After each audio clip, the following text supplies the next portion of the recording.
जैसा कि आप जानते हैं कि अभी हमारा चैप्टर चल रहा है CrPC chapter 12 information to the police and their power to investigate, जिसमें कि हमने सीआरपीसी सेक्शन 154 से लेकर 173 तक कर लिया है। आज हम 174, 175, 176 करेंगे और इसी के साथ चैप्टर 12 हमारा आज खत्म हो जाएगा। तो आइए वीडियो स्टार्ट करते हैं और जानते हैं सीआरपीसी सेक्शन 174 क्या कहता है। Police to inquiry and report on society etcetera. Police का इंक्वायरी और रिपोर्ट अगर कोई सोसाइटी या एक्सेट्रा करता है, एक्सेट्रा हमें आगे मेंशन मिलेगा कि क्या चीज है। Clause 1, when the officer in charge of police station or some other police officer specially empowered by the state government in that behalf receives information that a person has committed suicide or has been killed by another or by an animal or by machinery or by accident or has died under circumstances raising a reasonable suspicion that some other person has committed an offense, he shall immediately give intimation thereof to the nearest executive magistrate empowered to hold inquest। पहले यहाँ तक जानते हैं। इसमें कहा जा रहा है कि जब किसी ऑफिसर जो भी पुलिस स्टेशन के चार्ज में है, इंचार्ज ऑफ पुलिस स्टेशन, या फिर कोई दूसरा पुलिस ऑफिसर जो एम्पावर्ड है स्टेट गवर्नमेंट के द्वारा, तो अगर उसको इंफॉर्मेशन मिलता है, अगर इंफॉर्मेशन रिसीव होता है कि किसी भी आदमी ने, किसी भी पर्सन ने सुसाइड कर लिया है, या फिर किसी एनिमल के द्वारा मारा गया है, या फिर किसी मशीनरी के कारण मारा गया। मशीनरी मतलब होता है जैसे किसी फैक्ट्री में वो काम कर रहा है तो उसका मशीन के अंदर सर चला गया तो वो मर गया, मतलब मशीनरी से मारा गया है, या फिर किसी एक्सीडेंट में मारा गया है, बस गाड़ी जो भी हो, और हैज डाइड अंडर सर्कमस्टांसेस। अब ऐसे सर्कमस्टांसेस के अंदर मारा गया है, मतलब उसको देखने से ऐसा पता चलता है कि ऐसा सर्कमस्टांसेस में वो मारा गया है जहां पर सस्पिशन उत्पन्न हो रहा है, यहाँ पर शक पैदा हो रहा है कि यह व्यक्ति किसी दूसरे के द्वारा मारा गया है। ऐसा सस्पिशन हो रहा है कि ये इस आदमी के खिलाफ कोई ऑफेंस कमिट हुआ है। ही शैल इमीडिएटली गिव इंटीमेशन, तो वो तुरंत इंफॉर्मेशन दे देगा। किसको दे देगा? नियरेस्ट एग्जीक्यूटिव मजिस्ट्रेट को, कार्यपालिका मजिस्ट्रेट को, ठीक है। एग्जीक्यूटिव मजिस्ट्रेट, यहाँ पर जुडिशियल मजिस्ट्रेट नहीं लिखा है, जो भी नियरेस्ट एग्जीक्यूटिव मजिस्ट्रेट होगा उसको, जो कि एम्पावर्ड है इन्वेस्टिगेशन करने के लिए, उस व्यक्ति को मतलब दे देगा इंफॉर्मेशन एग्जीक्यूटिव मजिस्ट्रेट को जो नियरेस्ट होगा उसको। And unless otherwise directed by any rule prescribed bye the state government और बाय एनी जनरल और special order of the district और सब डिविजनल मजिस्ट्रेट। अब यदि जब तक या तो स्टेट गवर्नमेंट के द्वारा कोई रूल डायरेक्ट किया ना जाए, या फिर जनरल या स्पेशल ऑर्डर जो डिस्ट्रिक्ट सब डिविजनल मजिस्ट्रेट के द्वारा ना किया जाए, यानी कि निर्देशित ना किया जाए, तो shall proceed to the place where the body of such deceased person is and there in the presence of two or more respectable inhabitants of the neighborhood shall make an investigation and draw up a report of the apparent cause of death, describing such wounds, fractures, bleeds and other marks of injury as may be found on the body,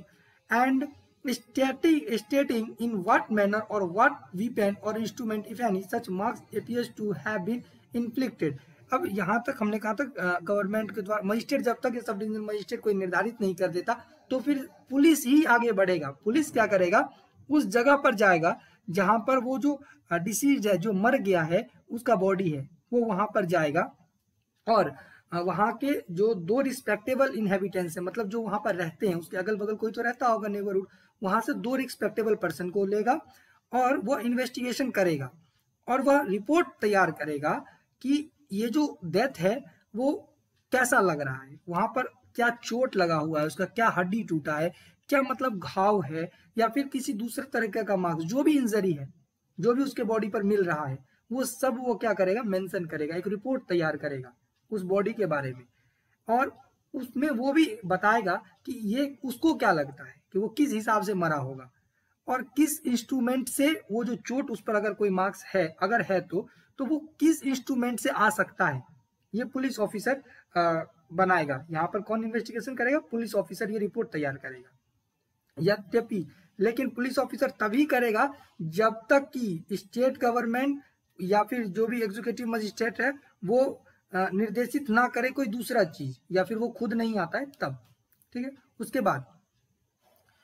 बाद है clause 2, the report shall be signed by such police officer and other person or by so many of them as concur therein and shall be forwarded to the district magistrate or the sub divisional magistrate। अब जो police है, जो भी report वो तैयार करेगा उस पर पुलिस ऑफिसर साइन करेगा और दूसरे आदमी से भी साइन करवाएगा, ठीक है। जो उस रिपोर्ट जिसके सामने में बना और जो उस रिपोर्ट से सहमत है, जो उस रिपोर्ट से सहमत है उस व्यक्ति से भी साइन कराएगा और फॉरवर्ड कहाँ कर देगा, डिस्ट्रिक्ट मजिस्ट्रेट को, सब डिविजनल मजिस्ट्रेट को, जिसको भी मर्जी हो, या जुडिशियल मजिस्ट्रेट या एग्जीक्यूटिव मजिस्ट्रेट, वो क्या करेगा, शेयर कर देगा। क्लॉज 3 बोल रहा है when the case involves suicide bye a woman within 7 years of her marriage, जब जो भी कोई महिला सुसाइड कर लेती है अपने मैरिज के 7 साल के अंदर। सेकंड बोल रहा है the case relates to the death of a woman within 7 years of her marriage in any circumstances raising a reasonable suspicion that some other person committed an offense in relation to such woman। अब इसमें कहा जा रहा है कि case जो है वो ह्यूमन मतलब सेम चीज है, जो ऊपर भी 7 years नीचे भी 7 years के अंदर मर जाती है और ऐसा सस्पिशन क्रिएट हो जाता है कि यह जो ऑफेंस है वह दूसरे के द्वारा किया गया है, यानी उस महिला के खिलाफ कोई ऑफेंस कमिट हुआ है। थर्ड बोलता है the case relates to the death of a woman within 7 years of her marriage and any relative of the woman has made a request in this behalf। अब फिर वही बात कि कोई महिला अगर 7 साल के अंदर मर जाती है, शादी के अंदर शादी होता है और 7 साल के अंदर मर जाती है, तो उसका जो रिलेटिव है जो भी वुमेन का, वो रिक्वेस्ट कर सकता है किसको, कोर्ट को या फिर एग्जीक्यूटिव मजिस्ट्रेट को, जिसको भी वो रिक्वेस्ट कर सकता है। देयर 4 बोल रहा है there is any doubt regarding the case of death, और अगर कोई डाउट है उस केस के रिगार्डिंग, जो मतलब जो मरा है उसका कारण अगर क्लियर नहीं हो पा रहा है, कोई डाउट है कि ये कैसे मरा है। और 5 बोल रहा है the police officer for any other reason considered is explained so to do. अब अगर पुलिस ऑफिसर को कोई जो रीजन है वो दूसरा तरीके का लग रहा है कि ये कोई रीजन है, मतलब क्लियर नहीं हो पा रहा है कि वो कैसे मरा है। उसके बाद ही शैल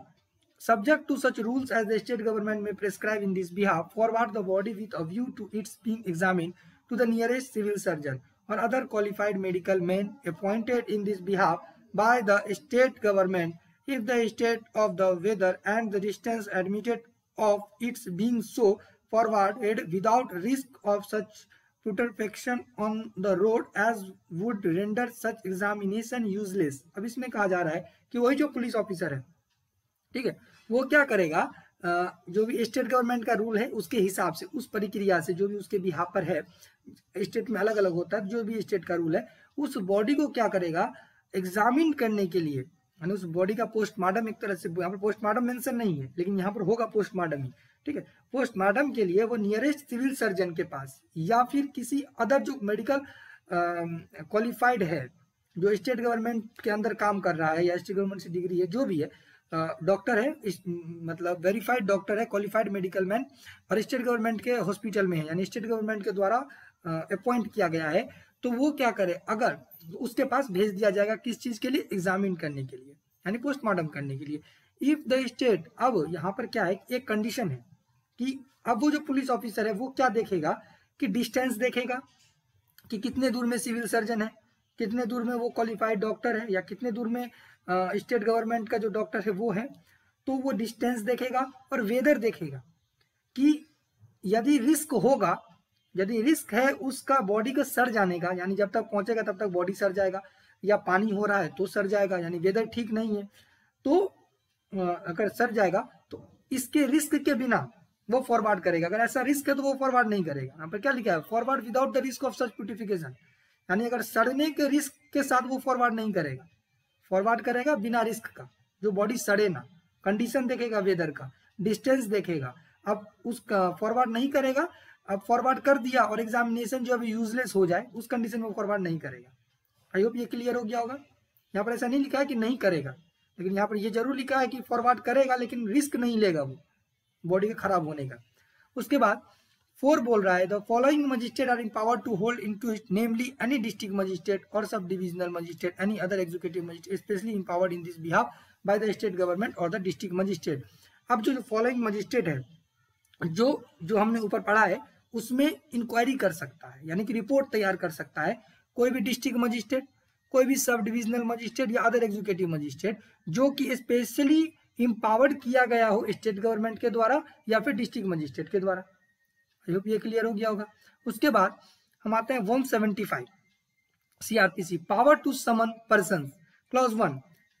ए police officer proceeding under section 174 may order in writing summon 2 or more person as foresaid for the purpose of the said investigation, and any other person who appears to be acquainted with the fact of the case, and every person so summoned shall be bound to attend and to answer truly all questions other than question the answer to which would have a tendency to expose him to a criminal charge or to a penalty or forfeiture। इसमें कहा जा रहा है कि जब police officer जो कि 174 के अंदर इन्वेस्टिगेशन है, तो जब भी वो रिपोर्ट तैयार कर रहा है तो वो समन भेज सकता है, राइटिंग में समन भेज सकता है। किसको? ये पुलिस का पावर है, 2 या 2 से अधिक पर्सन को, ठीक है। और वैसे पर्सन को भी भेज सकता है जो पर्सन पुलिस के नज़र में, पुलिस के हिसाब से लगता है कि यह पर्सन जो है वो फैमिलियर है इस केस के साथ, यानी कि यह फैक्ट और सर्कमस्टांसेस के साथ फैमिलियर है, उस व्यक्ति को भी वह समन भेज सकता है। और जिसको समन भेज रहा है वह आदमी बाउंड है अटेंड करने के लिए और सही जवाब देने के लिए जो कि उसको क्वेश्चन किया जा रहा है। लेकिन यहाँ पर एक चीज मेंशन है, other than question the answer to which would have a tendency to expose him to a criminal charge or to penalty forfeiture. लेकिन उस क्वेश्चन को छोड़कर जिस क्वेश्चन के जवाब देने से वो एक्सपोज हो जाए या उस पर क्रिमिनल चार्ज लग जाए या फिर वो पेनल्टी का भागीदार हो जाए या फिर वो फॉरफीटर हो जाए। अब आप बोलेंगे क्रिमिनल चार्ज कैसे लग सकता है? अब कोई हिसाब है उस पर, अब किसी के बारे में कुछ मतलब ऐसा है कि कोई किसी का वो डिफेम कर दिया, किसी को डिफेम कर दिया तो उसको पेनल्टी देना पड़ सकता है, तो ये हो गया। अब उस पर एक बेल बाउंड है, अब कोई ऐसा चीज बोल दिया जिससे उसका बेल बाउंड का जो कंडीशन था वो अनफॉलो हो गया तो फिर वो फॉरफीटर हो गया। जिस भी तरीके से ये 3 चीज अगर उस पर हो रहा है तो वैसे क्वेश्चन का जवाब नहीं देगा। क्लॉज 2 बोल रहा है, if the fact do not disclose a cognizable offense to which section 170 applies, such persons shall not be required by the police officer to attend a magistrate court। 170 बहुत इंपॉर्टेंट, इसलिए 170 आई button में दे देंगे, आप वहां से जाकर देख सकते हैं। अब यहाँ पर बोला जा रहा है कि अब जो फैक्ट है उससे जो भी 170 में अप्लाई, 170 के हिसाब से वो अप्लाई नहीं हो रहा है, 170 जो अप्लाई नहीं हो रहा है, और ऐसा नहीं लग रहा है फैक्ट और सर्कमस्टांसेस को देखने के बाद जो ऑफेंस कॉग्निजेबल है, अगर ऐसा नहीं लग रहा है तो वैसे व्यक्ति को मजिस्ट्रेट के पास अटेंड मतलब करवाना कोई जरूरी नहीं है, ठीक है। पुलिस ऑफिसर वैसे व्यक्ति को लेकर मजिस्ट्रेट के पास जाएगा नहीं जाएगा ऐसा कोई जरूरी नहीं है, वो नहीं जाएगा पुलिस ऑफिसर अगर वो जो ऑफेंस है वो कॉग्निजेबल नहीं पता चल रहा उस व्यक्ति के खिलाफ, तो उस व्यक्ति को वह कोर्ट लेकर नहीं जाएगा। अब 176 inquiry by magistrate into a cause of death, यह बहुत इंपॉर्टेंट है और लास्ट भी है यहाँ का, तो इसको ध्यान से देखिए। अब inquiry by magistrate into cause of death, अगर कोई मर जाता है तो इंक्वायरी कौन करेगा? मजिस्ट्रेट करेगा। ऊपर में हमने क्या पढ़ा था? एग्जीक्यूटिव मजिस्ट्रेट करेगा, और कोई भी मजिस्ट्रेट कर सकता है। अब यहाँ पर है important, when the case is of the nature referred to in clause 1 or clause 2 of sub section 3, यानी वही वाला बात कि 7 साल के अंदर अगर महिला मर जाती है, यानी कि सुसाइड कर लेती है या फिर किसी रीजन से वो मर जाती है, तो 174 the nearest magistrate empowered to hold inquest shall and in any other case mentioned in subsection 1 of section 174 any magistrate so empowered may hold an inquiry into the cause of death either instead of or in addition to the investigation held by the police officer, and if he does so he shall have all the powers in conducting it which he would have in holding an inquiry into an offense। इसमें कहा जा रहा है कि जैसे कि जो भी सब सेक्शन 3 174 के क्लॉज 1 और 2 में जो लिखा गया वही महिला मर जाती है 7 साल के अंदर, सुसाइड कर लेती है, कमिट कर लेती है, या फिर ऐसा शक होता है कि ये किसी के द्वारा मारी गई है, किसी भी मतलब मतलब ऐसा सस्पिशन क्रिएट हो जाता है कि वो महिला मारी गई है या सुसाइड की है, 1-2 में यही लिखा गया है। तो जो नियरेस्ट मजिस्ट्रेट है, जो भी नियरेस्ट मजिस्ट्रेट है वो इंक्वायरी कर सकता है, ठीक है। किस मतलब उस केस को छोड़कर जो केस सब सेक्शन 1 में मेंशन है 174 के, उस केस को छोड़कर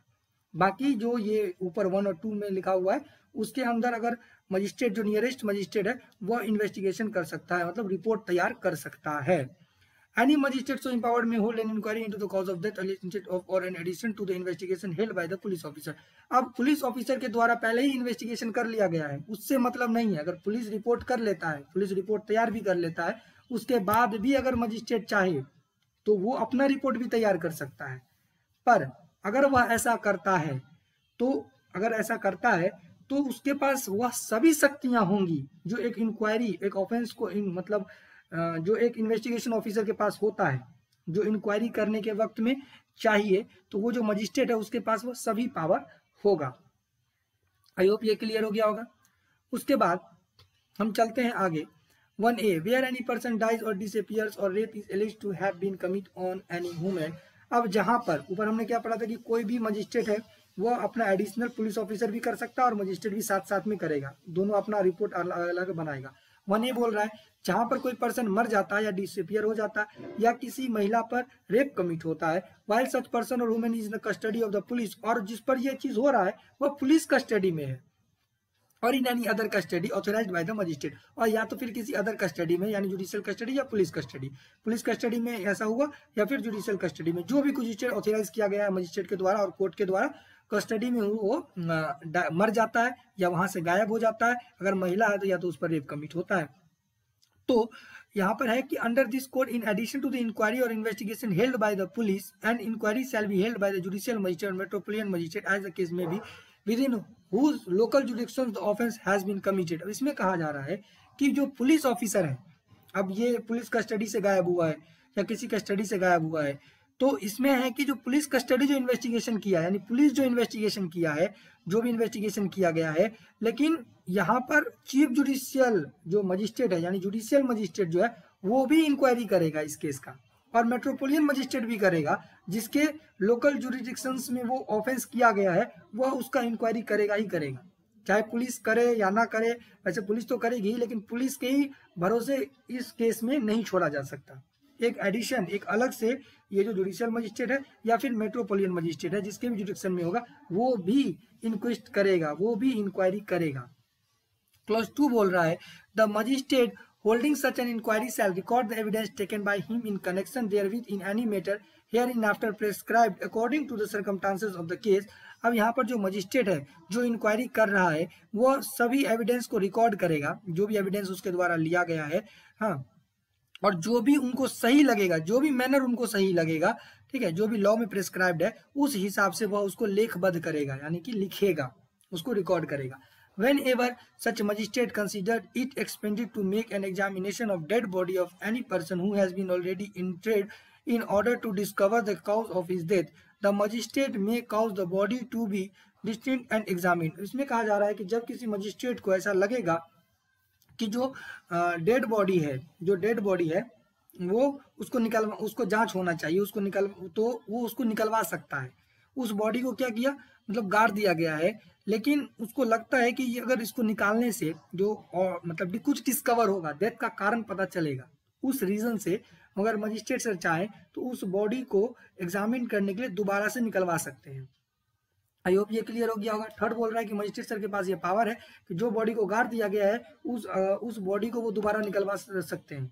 4 बोल रहा है where an inquiry is to be held under this section, the magistrate shall whenever practicable inform the relatives of the deceased whose names and address are known and shall allow them to remain present at the inquiry। और इसमें कहा जा रहा है कि जो भी magistrate sir हैं वो उसके जो डिसीज है, जो मर गया है, उसके रिलेटिव्स को इन्फॉर्म कर देंगे, उसका नाम, उसका एड्रेस अगर पता है तो, ठीक है, अगर प्रैक्टिसेबल है, अगर पता है तो ही तो इन्फॉर्म करेंगे, तो उसके रिलेटिव्स को इन्फॉर्म कर देंगे और उसको अलाउ करेंगे कि जो इंक्वायरी हो रहा है आप इसमें रह सकते हैं, आप इसमें देख सकते हैं। एक तरह से समझिए डिसीज का जो रिलेटिव है, जो उसका राइट है कि वो प्रेजेंट रह सकता है इंक्वायरी के टाइम में, आप छुपा के इंक्वायरी नहीं कर सकते। 5 the judicial magistrate or the metropolitan magistrate or executive magistrate or police officer holding an inquiry or investigation as the case may be under subsection 1A shall within 24 hours of the death of the person forward the body with a view to its being examined to the nearest civil surgeon or other qualified medical person appointed in this behalf by the state government unless it is not possible to do so for reason to be recorded in writing। इसमें कहा जा रहा है कि जो judicial magistrate या metropolitan magistrate या executive magistrate या पुलिस ऑफिसर जो भी इंक्वायरी और इन्वेस्टिगेशन कर रहा है सबसेक्शन 1A के अंदर, तो वो क्या करेगा 24 आवर के अंदर, ठीक है, 24 आवर के अंदर जो डेथ पर्सन है, जो मर गया है, उसके बॉडी को नियरेस्ट सिविल सर्जन के पास भेजेगा या तो फिर क्वालिफाइड मेडिकल पर्सन के पास भेजेगा जो कि स्टेट गवर्नमेंट के द्वारा अपॉइंट किया गया है। और अगर यह पॉसिबल नहीं है तो, और यद्यपि पॉसिबल है ही नहीं तो उसको भेजना पॉसिबल नहीं है, तो फिर उसको एक रीजन रिकॉर्ड करना पड़ेगा राइटिंग में कि इस कारण से हम इस बॉडी को सिविल सर्जन के पास 24 घंटे के अंदर नहीं भेज पाए। ठीक है, 25वां घंटे में भेजेगा, लेकिन उसको रीजन रिकॉर्ड करना पड़ेगा कि 24 घंटे के अंदर मैं क्यों नहीं भेज पाया, ट्रैफिक जाम या कुछ भी जो भी हो, मौसम खराब जो भी हो। तो explanation in this section the expression relative means parents, children, brother, sister and spouse. यहाँ पर क्लियर मेंशन है कि रिलेटिव मतलब जो पेरेंट्स है वो अपना फुल ब्लड रिलेशन का बात हो रहा है। यहाँ पर जो पेरेंट्स है वो या उसका बच्चा है या उसका भाई है या उसकी बहन है और या तो उसकी पत्नी है। ठीक है, असली में भी इतने ही आदमी अपने रिलेटिव होते हैं ज्यादातर, तो यही व्यक्ति जांच करवा सकते हैं, रिलेटिव यही व्यक्ति वहां पर प्रेजेंट रह सकते हैं इंक्वायरी के टाइम में। जहां भी रिलेटिव का यूज हुआ है वहां पर आप सिर्फ इतने ही आदमी को काउंट करेंगे।